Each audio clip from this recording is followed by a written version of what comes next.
વિશ્વ સિંહ દિવસ નિમિત્તે લાઠીમાં ભવ્ય મહારેલી યોજાઈ છે। લાઠીની મુખ્ય બજારોમાં હજારો વિદ્યાર્થીઓએ મહારેલી યોજી। સિંહ સંરક્ષણના સંદેશ સાથે 3500 થી 4000 વિદ્યાર્થીઓ જોડાયા। લાઠીની વિવિધ શાળાના વિદ્યાર્થીઓ મહારેલીમાં જોડાયા હતા। શહેરના વિવિધ વિસ્તારોમાં રેલી યોજી સિંહ સંરક્ષણ અંગે જાગૃતિ ફેલાવી વિદ્યાર્થીઓએ સિંહોના સંરક્ષણ અને જતનનો સંદેશ આપ્યો। વિશ્વ સિંહ દિવસ નિમિત્તે વિદ્યાર્થીઓએ સિંહ સંરક્ષણના ભાગીદાર બનવાનો સંદેશ આપ્યો।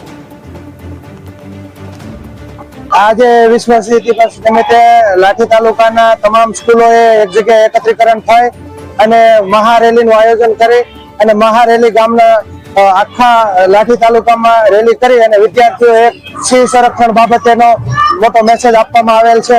જે બાબતે 5000 જેટલા વિદ્યાર્થીઓ આજુબાજુ વિદ્યાર્થીઓ એકઠા કરી અને મહારેલીનું આયોજન કરી રેલી કરીને સિંહ સંરક્ષણના ભાગીદારમાં એક મોટું ઉમદા ઉદાહરણ આપવામાં આવેલ છે।